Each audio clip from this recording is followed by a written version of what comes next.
दोस्तों आज मार्केट का सबसे बड़ा हेडलाइन, यूएस फेडरल रिजर्व ने finally rate cut plus QT stop announce किया है। दोस्तों ये सिर्फ अमेरिका के लिए इवेंट नहीं है, ये दुनिया की लिक्विडिटी, सेंटिमेंट और रिटर्न का टर्निंग पॉइंट है। आपके पोर्टफोलियो पर डायरेक्ट इंपैक्ट होगा। Banking, tech, real estate, commodities, rupee dollar, सब पे इफेक्ट पड़ेगा। चलिए समझते हैं सिंपल लैंग्वेज में और देखते हैं आपको क्या एक्शन प्लान रखना चाहिए। सबसे पहले समझे what did the Fed do.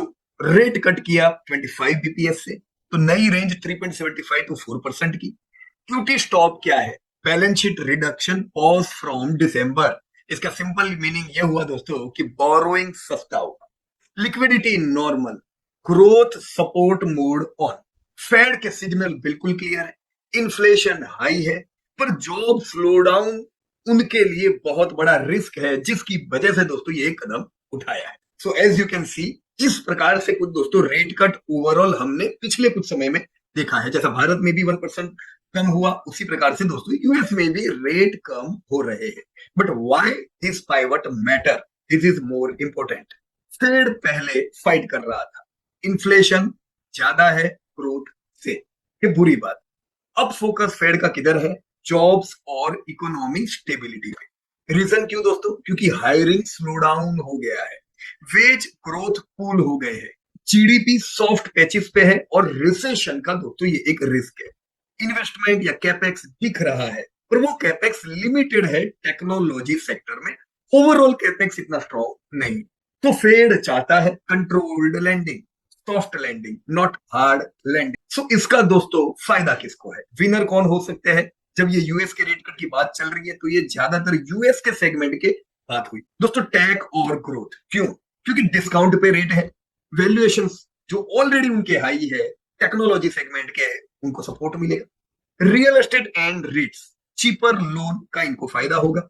Utilities, stable return becomes attractive here. और इसके साथ दोस्तों एज, दोस्तों ऐसे सेगमेंट जो एसेट लाइट है, क्वालिटी है, वहां पे दोस्तों लोअर कॉस्ट ऑफ कैपिटल का फायदा होता है।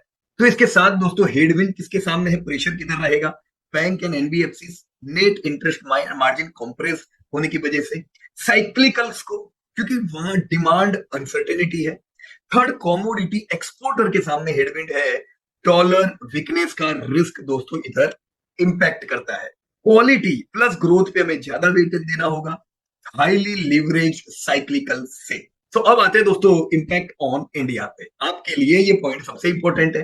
पॉजिटिव ट्रिगर क्या है दोस्तों? एफपीआई इनफ्लो इंप्रूव होता है, क्योंकि वहां पे अगर फिक्स सिक्योरिटीज में कम इंटरेस्ट होता है तो पैसा इमर्जिंग इकोनॉमीज में आता है। सेकंड, रूपी सपोर्ट मिलता है, क्योंकि फंड आता है, एफपीआई आते हैं, रूपी को भी सपोर्ट मिलता है। थर्ड, आरबीआई को पॉलिसी चेंज करने का रूम मिलता है। फोर्थ, कॉस्ट ऑफ कैपिटल दोस्तों सॉफ्टन होता है, क्योंकि ऐसी कई कंपनीज हैं जो डॉलर बेस्ड लोन लेती है। जहां पे दोस्तों की वॉच पॉइंट क्या हो सकते हैं? US slow down to tech, ये हमें ध्यान रखना होगा, क्योंकि ये रेट कट आया है जॉब कट्स की वजह से, तो ये पॉजिटिव नहीं है। सेकंड, डॉलर इंडेक्स रिवर्सल, और थर्ड, क्रूड स्पाइक।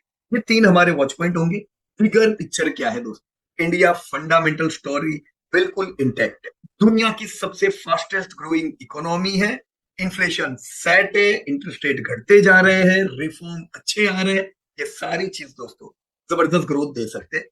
उसमें ये पॉलिसी क्या करती है? सिर्फ रिमूव करती है ग्लोबल फ्रिक्शन। अब दोस्तों इससे मेरी पोर्टफोलियो स्ट्रेटेजी पे क्या ध्यान रहेगा? प्लेन एडवाइस नहीं, स्ट्रक्चर थिंकिंग पे मैं ध्यान दूं। फोकस करूं मैं लीडर्स के ऊपर, स्ट्रॉन्ग बैलेंस शीट वाली कंपनियों के ऊपर, अर्निंग जहां मुझे विजिबल हो, मुझे कंसिस्टेंट अर्निंग दिखे, वहां पे मैं फोकस करूं, और जिसे रिजनेबल वैल्यूएशन में कह सकूं। सो मेरा टेक्टिकल टिल्ट होना चाहिए क्वालिटी पे, ग्रोथ प्लस कंपाउंडिंग सेक्टर पे। डोमेस्टिक डिमांड प्ले करता है बहुत अच्छा रोल इंडिया में, और IT scaling after currency tailwinds. कुछ प्रॉफिट बुकिंग किधर कर सकते हैं? वो फाइनेंशियल्स पे जहां पे ओवरहिट है, हाई लिवरेज कहानियां है और नैरेटिव्स है, अर्निंग्स नहीं है। फिर मेरी जो एसेट क्रिएट करूं, मिक्स डिसिप्लिन के साथ क्रिएट करूं, एसआईपी कंटिन्यू करता जाऊं, क्योंकि मैं कमा रहा हूं तो मुझे निवेश करना है। मुझे निवेश करना है तो अलग अलग एसेट्स है। बाजार अभी करेक्शन में है, तो बाजार एक अच्छी जगह है एसआईपी की। बाजार जब दौड़ेगा फिर आप करना दूसरी जगह पे निवेश, लेकिन एसआईपी कंटिन्यू चलती रहनी चाहिए। 5 to 10% टेक्निकल कैश भी हमारे पास होना चाहिए हमेशा। Any point of time cash rich रहे, अपॉर्चुनिटीज कभी भी मिल सकती है। ये बात हमेशा ध्यान रखो कि आप कैश रखोगे, उससे कभी रिटर्न आपके बिगड़ते नहीं। Avoid FOMO moves. हम देखते हैं कि जनरली जब बाजार चलता है तो सबके कैश बहुत आते हैं कि चलो ले लो, चलो ले लो, अभी बाजार चलेगा। इस फोमो मूव से थोड़े दूर रहे। मैं रह गया करके अच्छे रिटर्न नहीं पा सकते। वैल्यूएशन बैंड को दोस्तों रिस्पेक्ट करो। जो भी सेगमेंट या कंपनीज अगर बहुत हाई वैल्यूएशन पे आते हैं तो थोड़ा बहुत प्रॉफिट बुक करना जरूरी है। हम लॉन्ग टर्म इन्वेस्टर है, अगर 100 शेयर है तो 5 शेयर बेचेंगे तो कुछ कैश आएगा। वो कैश काम लगता है दोस्तों शेयर जब गिरता है तब, और अगर शेयर चलता है तो आपके पास 95 शेयर तो पड़े हुए ही है। तो प्रॉपर बैलेंस रखें इक्विटी कैश दोनों में। दोस्तों मेरी एक्शन चेकलिस्ट क्या हो सकती है? Recheck your sector weightage, note FPI behaviour. हालांकि डोमेस्टिक इन्वेस्टमेंट बड़ा स्ट्रांग हो गया है। हम पहले जितना एफपीआई पे डिपेंड थे उतने डिपेंड अभी नहीं है, क्योंकि अभी एफपीआई से ज्यादा तो कंसिस्टेंटली डोमेस्टिक फंड आता जा रहा है, राइट। पर फिर भी ध्यान रखें, ट्रैक आरबीआई टोन, ये बड़ा जरूरी है। हम बहुत बार कहते हैं कि दो पॉलिसी सबसे इंपॉर्टेंट है पोर्टफोलियो के लिए। एक गवर्नमेंट की पॉलिसी जो आती रहती है वो बड़ी इंपॉर्टेंट होती है, क्योंकि वो मेजर रोल प्ले करती है हेड विंड्स लाने में या टेड विंड लाने में। जैसे भी जीएसटी में रिडक्शन किया तो ये बहुत बड़ी पॉलिसी शिफ्ट हुई जो आपके पोर्टफोलियो में चमक दिखाएगी, उसमें कोई डाउट नहीं। वैसे ही दोस्तों अगर गवर्नमेंट पॉलिसी इंपॉर्टेंट है तो आरबीआई की मॉनिटरी पॉलिसी भी बड़ी इंपॉर्टेंट है। ट्रैक करें, focus on quarterly result trend, जो हमेशा हम लोग भी आपके साथ शेयर करते रहते हैं। जहां पे आप देखते हो कई बार कुछ आपके सेगमेंट का परफॉर्मेंस अच्छा नहीं आता है, उसका मतलब ये नहीं कि वो सेगमेंट बुरा है।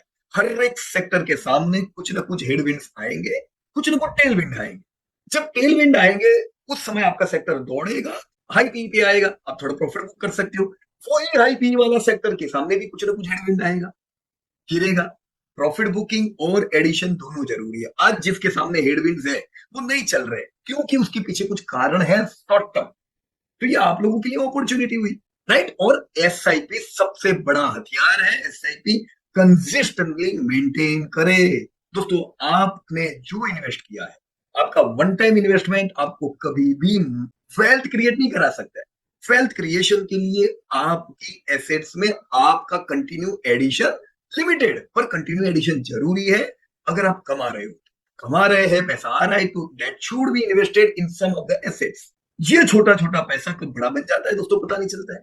Long term wealth simple, right allocation जरूरी है, डिसिप्लिन भी जरूरी है, consistent investment. Alright friends, so Fed pivot is not guarantee of rally.